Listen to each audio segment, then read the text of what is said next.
Dr. Noel, thank you so much for being here today. I am so excited for this conversation. Same. Thank you for having me. And for anyone who's listening, who's tuning in right now, Dr. Noel and I have been friends on Instagram for quite a while now, and we have some colleague friends in common. And it almost feels like a little reunion right now that we're actually talking and seeing each other face to face, even though we're still through a computer. We're 3,000 some miles apart in the United States, but it's really cool to be able to make friends online and then be able to have these conversations with each other through technology, even though we're still miles and miles apart. But to be able to kind of come face to face, it's really neat. It is. Feels like meeting an old friend Yes. who I've never actually met in real life. Yes. And if we ever were to meet in real life, it's like almost like we were long lost sisters that it's like, oh my gosh, Uh-huh. even though we've never actually physically met in person before, it's really neat. So anyway, if anyone's ever been in that situation before, I'm sure you can relate to that. But that's how I feel right now talking to Dr. Noel. So very excited to be here. And today we're talking about a topic that I think probably affects probably every single person that's listening today. And that's regarding social bullying, mean girl syndrome, relational aggression, and things of that sort. So let's dig right in and start with defining what that means. What does relational aggression mean, and who does that affect? So, relational aggression means it is aggression that occurs in relationships, but primarily the relationships are going to be friendships. It might be among coworkers, it might be among neighbors, it might even be within families. So, for example, within in law relationships or dynamics, it comes up a lot. When we say relational aggression, we typically are not talking about things that occur in a couple's relationship, right? So, these are going to be any relationships that are not necessarily romantic. So again, work, school, community, neighborhood, church, in laws, that's where it occurs. And what it is it's aggression that targets someone's relationship. So that's sort of the hallmark. And it's very covert. And so it's undercover. So sometimes you might hear covert bullying or social bullying. And those three things are all the same. Right. And So we say relational aggression, covert bullying, social bullying, they're all the same. And it's repetitive, intentional behaviors aimed at manipulating or damaging your social reputation or the way you're perceived by others. right. And I feel like I see that, I mean, honestly, a lot within my own relationships, especially with a couple of ideas are coming to my mind with other moms with at, let's say, my kids' school, or even just even online, like some of the things that you Mhm. see, some of the comments that are being passed around back and forth on people's posts. And like you said, it's covert. And so there's sometimes things happen, and I think this is some type of like covert social bullying. But then I feel like I'm the only one that sees it. Like other people, sometimes other people or other parents don't see it, especially if it's not targeted directly at them, or they don't want to do anything about it. They're too scared to come forward. They're too scared to stand up for themselves, to set a boundary, and then it just continues. And it's like, well, where is this going to stop? And I even see it with my daughter, especially not so much my son yet. He's still on the younger side. And not to say it can't happen at a young age, but my daughter, she's the older one and heading into middle school next year. And I've definitely seen it a lot more this year. And I know I'll probably see it again as years come, between her own peer relationship. So do you find that pretty common as far as, let's say, mom to mom, or even around that late elementary, early middle school stage between peers? I feel like that's where I personally see it the most. Yeah.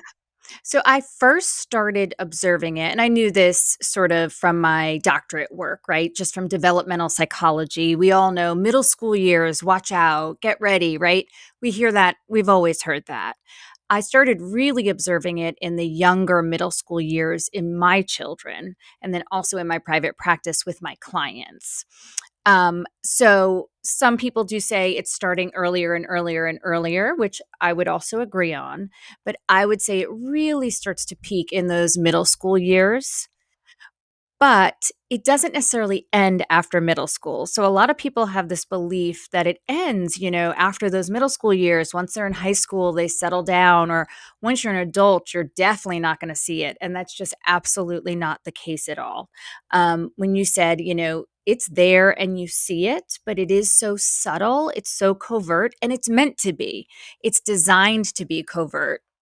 Um, the person who experiencing it feels like they're being too sensitive, they're overreacting, maybe they're just in a bad mood, so they're misperceiving things. It sort of starts to you almost feel like you're gaslighting yourself into believing it's not happening because you don't want to be seen as like the girl who cried wolf or the boy who cried wolf.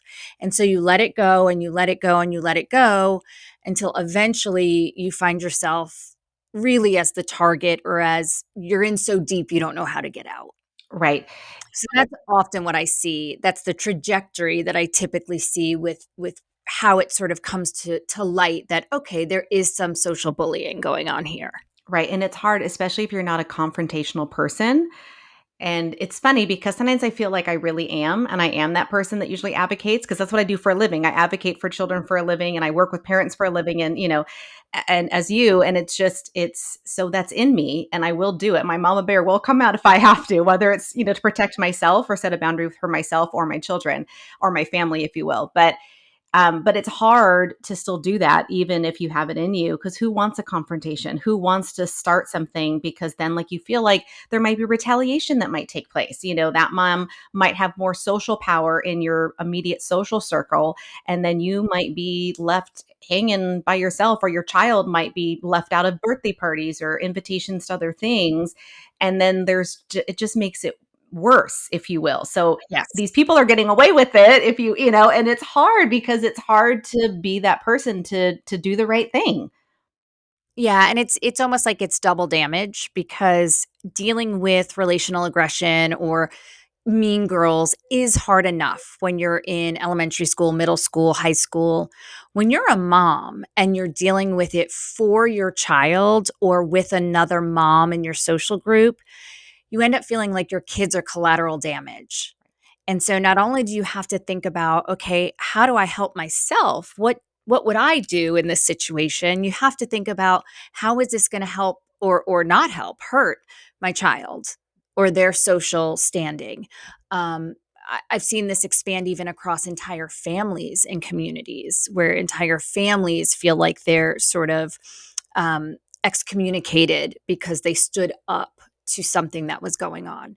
So it is really, really tricky. It's really complicated. And so most people live in silence about it. And that's why I started my Instagram page, is because most people are silent about it. They might talk about it in therapy, but they're not bringing this to the neighborhood barbecue. They're not talking Right. about this at the neighborhood pool. It can feel very isolating. Lots of shame can come up. You're thinking, why aren't I liked? Why isn't my kid liked? What have I done? What has my kid done? And it's really crazy making.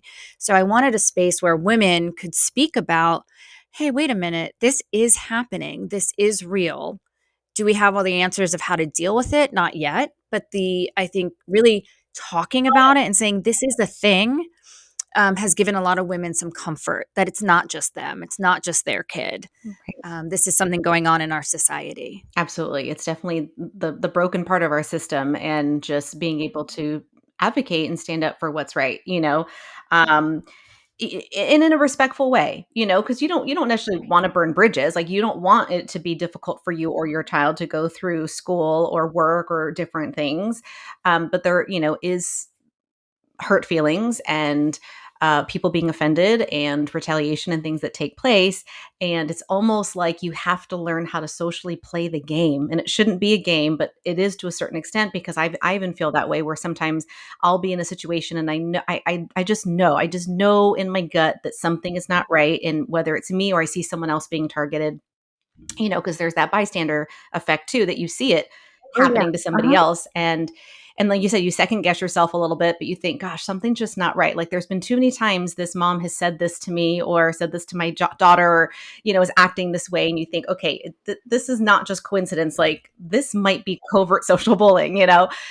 And you know it, but then to play the game, to fit in, you go along with Yep. it and it perpetuates it. I know, but it's like you almost sometimes feel like you have to, that pressure to do so just so you and your child can fit in, because it's hard enough as it is, like why ruffle the feathers if you don't necessarily have to, but it's not life threatening or Yeah.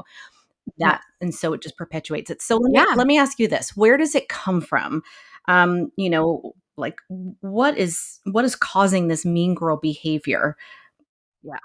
So there's lots and lots of different reasons. One of the reasons is, of course, like the most obvious is power and control.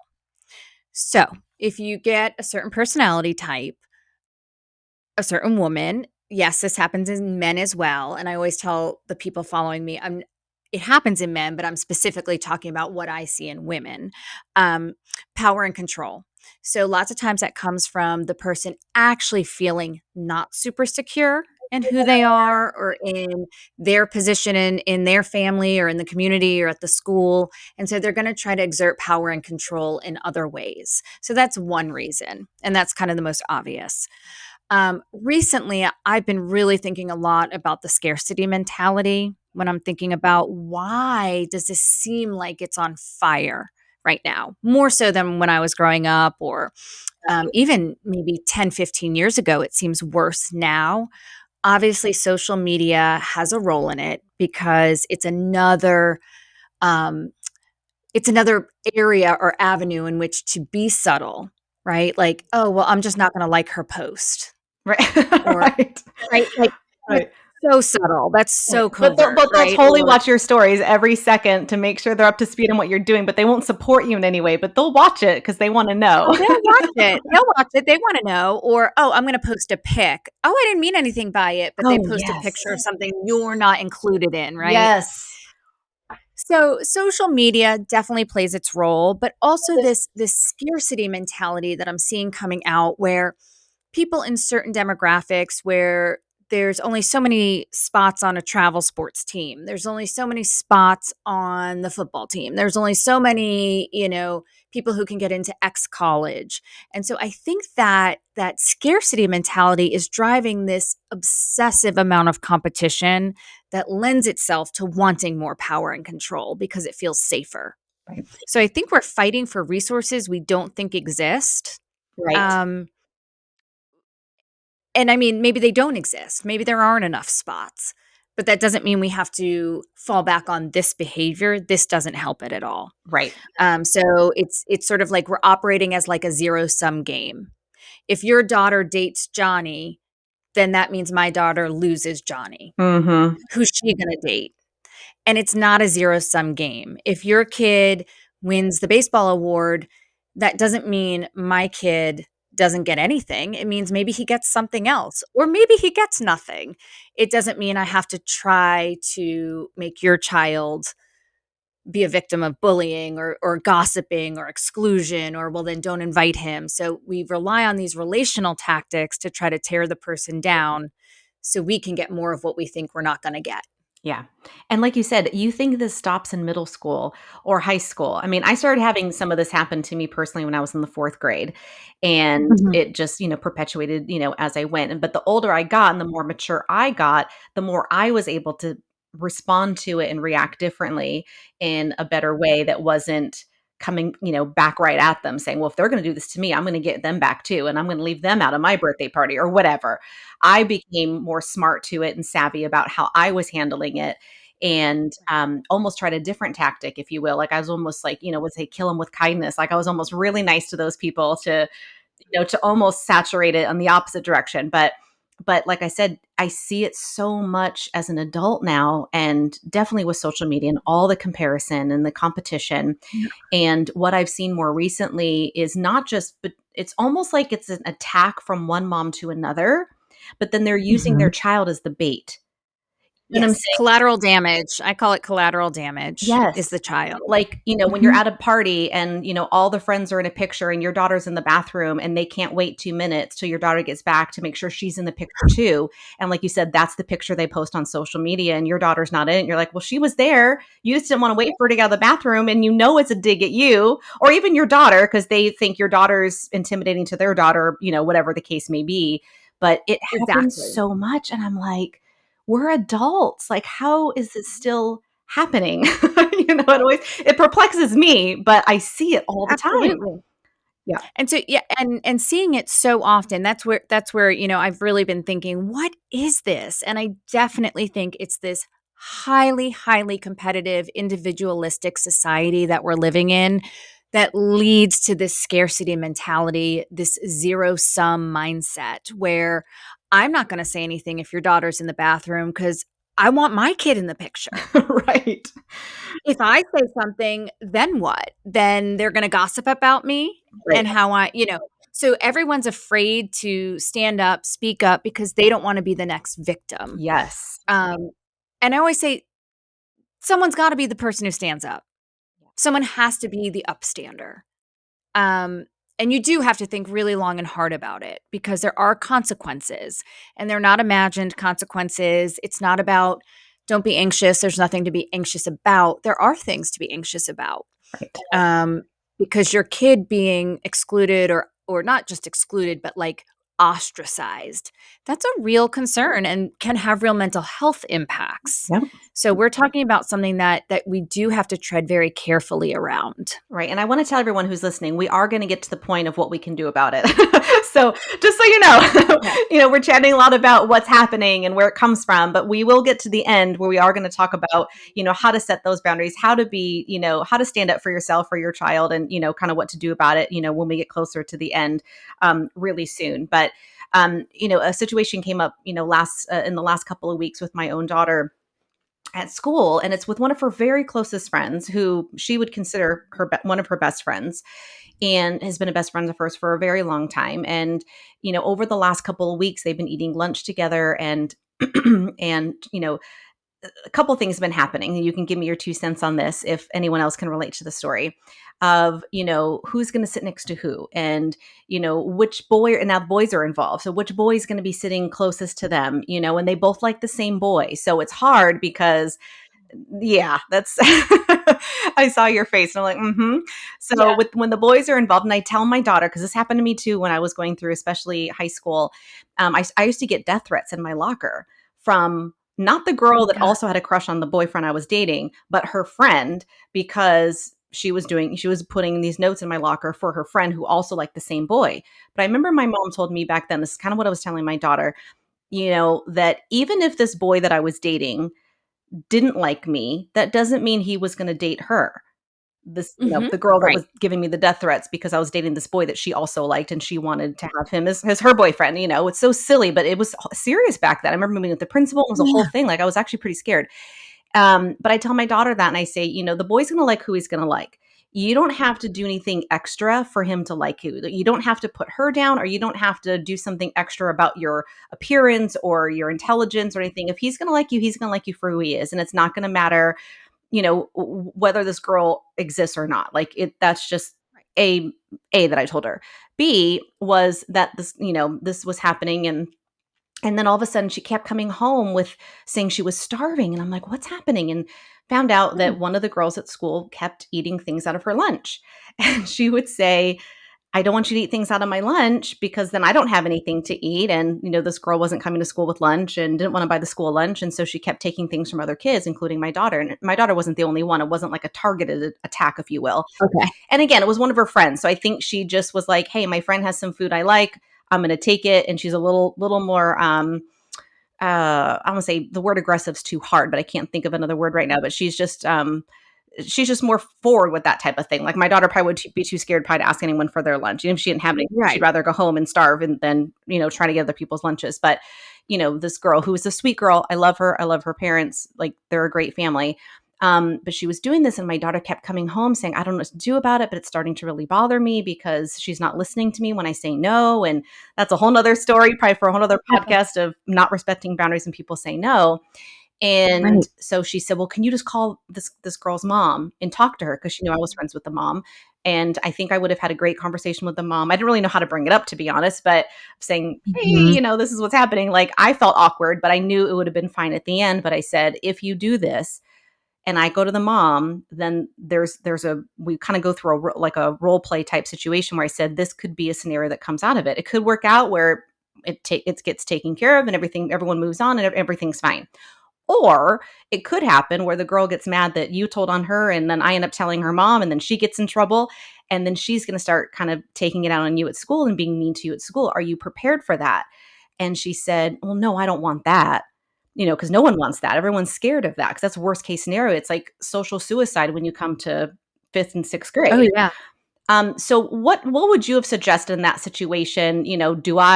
Should I go to the parent? Should I not? Should I even be involved? It was, I want to be involved to have a conversation with my daughter about it. Sure. But it shouldn't be where that should have to take place where my daughter's scared that the girl's going to retaliate and not be her friend anymore just because she can't stand up for herself and tell her not to eat her lunch. So what would you have Exactly. suggested or, what is your advice in that type of situation? Because I'm sure that's somewhat relational to everyone who's listening right now has maybe a similar Oh, story. yeah. Yeah. I think a couple things. I would have probably taken a couple different steps or a couple different approaches. So my first approach would be to really target your daughter in terms of understanding exactly how she's telling her friend not to eat her lunch. Right. So, one of the ways that we can protect or help our kids against mean girl, mean boy behaviors is to teach them appropriate conflict resolution skills. So, lots of times people fall back on relational aggression because they don't know how to really approach conflict. Very true. Right. And so it might be easier to even, I'm not saying your daughter's doing this, but I could see someone feeling like they said, "Don't eat my lunch." The girl doesn't listen. So then they start gossiping about how this girl's eating everybody's lunch.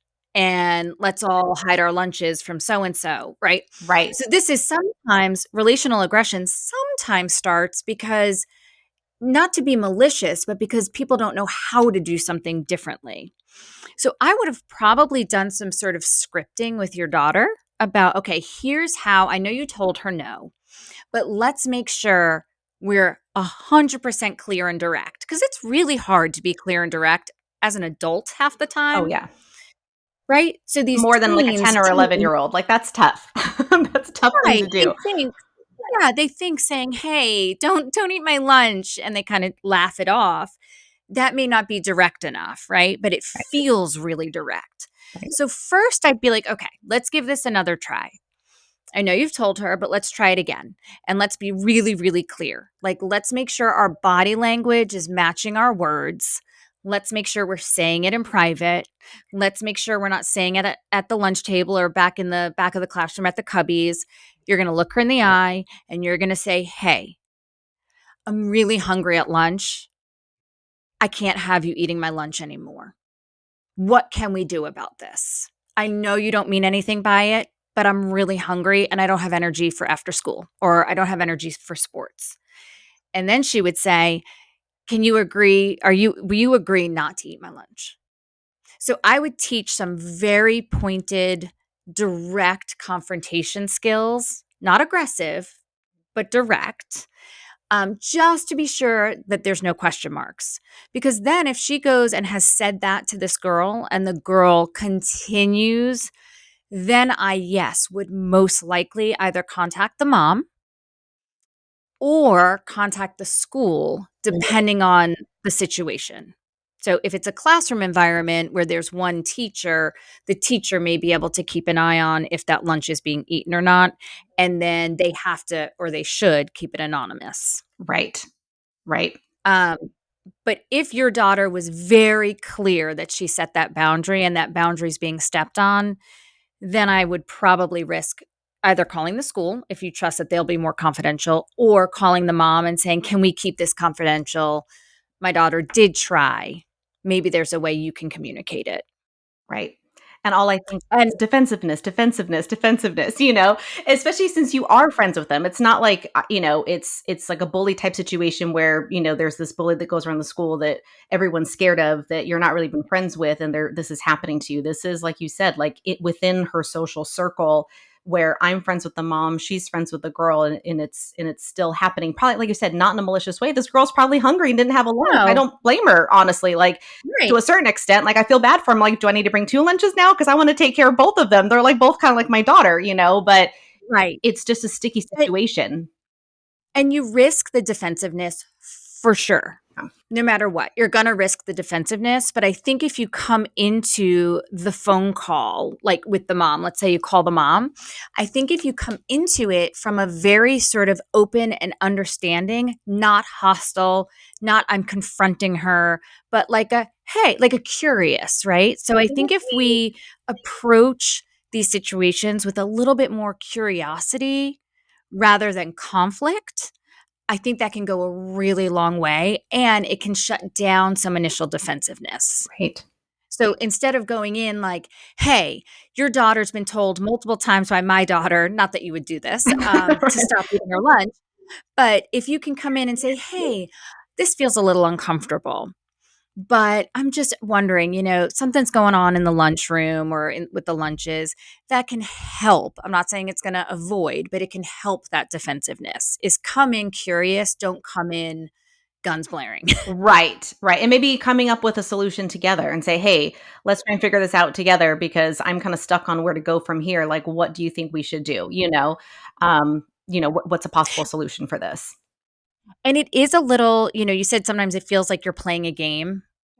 And these situations, unfortunately, because we're dealing with such complex dynamics, we're not dealing with one person. We're dealing sometimes with families, schools, right? They're all commingling. I always tell people before they decide to address something, they want to think about what is your objective. So, what is your goal? Is your goal to get the girl to stop eating her lunch? Is your goal to make sure you don't harbor resentment with this mom? Like, what is your objective? Then we have to think about what is the relationship? What is your objective in the relationship? How do you want the mom to feel about you when the conversation's over? Mm, And then your relationship with yourself, your self respect. How do you want to feel about you? right, And then we have to rank those three things. And sometimes in this game of life, we're going to let the objective go by the wayside because the relationship's more important. right, But sometimes we're going to say, you know what, my self respect is more important. I'm saying something, even if it means I lose the relationship. right. And it's a constant moving game, a constant moving target, depending on the situation.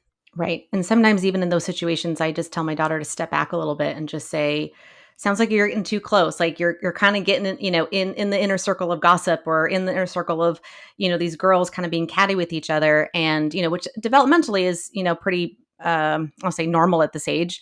I don't know. I don't want it to be normal, but it is somewhat normal at this age. And as like you said, the immaturity and their brains are still developing and there's just a lot going on and they don't know how to handle it. Like they want to handle it a certain way because they think they're more mature than they are, but they're not.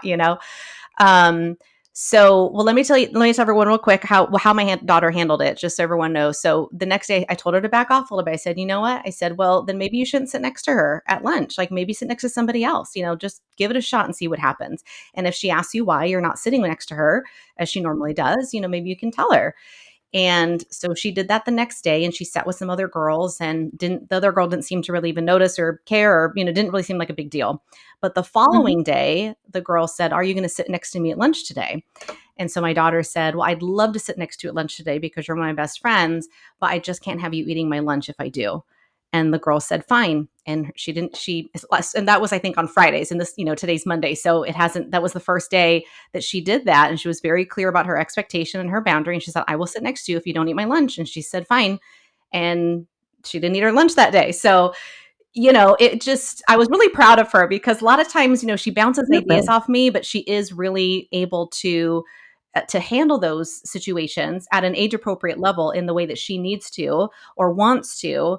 But with a little sliver of my advice too, because Well, I was going to say kudos to you too for creating the relationship where she feels comfortable enough to come to you, because lots of times parents do get overwhelmed and anxious about these situations because we can feel very out of control about it. So, as parents, we can tend to either underreact and minimize the situation. Like you could have said, "Oh, just pack an extra snack," right? So you could have minimized it where she didn't feel comfortable coming to you, where then she might rely on her own, well, let's talk about her, or, well, let's nobody sit with her, right? That's sometimes how that wave of relational aggression can start, is because these kids don't know what to do. Or if you over exaggerated it and you were like, I'm calling the principal, um, that could also create a problem. So good for you for holding that sort of middle path and giving her the courage to have some good conflict resolution skills. Yeah. Well, thank And you. we have to teach, right? It's Yeah. teaching. We have to teach them. They are not just going to pick this up. They might, but Right. there's going to be a lot of problems in between. And if every parent could have those conversations, and just like you didn't jump to attacking the girl who's eating the lunch, you were curious about it. Yeah. You weren't like, well, she's an awful human. Right. Let's get her, right? Right. You Right. would like, she's a good person and her mom's a good person. Let's Right. be curious. Right. And so it keeps emotions at bay. Exactly. Exactly. And, like I said, going back to that situation where, your daughter's in the bathroom and the other mom's taking pictures of the group and your daughter's not in it. And, and sometimes I want to shout out, like, doesn't anyone else see this? Like, is anyone else watching this? Like, does anyone realize what is happening here? Like, does anyone have this awareness, what's going on? Or you see the Absolutely. mom, pushing their daughter to win that spelling bee and they're going to do whatever it takes to, do this or get this role or be valedictorian or whatever it is. And you see that the mom's pushing the kids. And of course, we know the ramifications of that and that kind of expectations and perfectionism, or like I said, with the boys now, you see the moms kind of like the girl moms are talking to the boy moms and trying to set things up mom to mom for their kids. And who knows if the kids are even interested, but the moms are the ones setting up like, hey, should our kids be Valentine's this year? Or, whatever it is. And you see them setting things up and you're sitting there. And so when I see that happening, and I do have that awareness, maybe it's just, the line of work I'm in or not, analyzing people's behaviors for a living. But when I see Mm. that, I say to myself and I tell my daughter, just take a step back. Like, you don't want to get mixed up in that. You don't want to be like the middle person who gets, involved with that. I said, when you see that kind of competition and that competitiveness and that fierceness coming out, I tell her to kind of step back a little bit. But is that the right advice? I mean, should we be speaking up and advocating and saying something? I mean, like I said, I don't want to get involved to the other side where I'm known to be the mom who, always gets involved, but Yeah. and, shouts So out I problem, but I mean, what in that right. situation? I know we're running out of time. I have so many more questions, but Sure. what do you Yeah. suggest in that situation Part when we see the two. moms Um, happening? Yeah. Yeah. So when we see it happening, I think seriously, each and every incident, and there's going to be a lot of them, you really have to think about those three things. What is my goal? What is the relationship? What is my self respect? If there's something so big that it really goes against something, like goes against a moral that you have, goes against a very key personal or family value, then I think you've got to be that person. Right. If it's something that you're like, I don't like this, and if I see it a number of more times, I'm going to make a choice to not be part of this group or to pull back, then that's a different story. So I always say when it crosses a value or a moral, so if people are gossiping, but it borders on like making fun of something you don't think is appropriate to make fun of, I've learned for me, that's an immediate, I'm not comfortable with that. Even if I'm not invited to the next Wind Down Wednesday.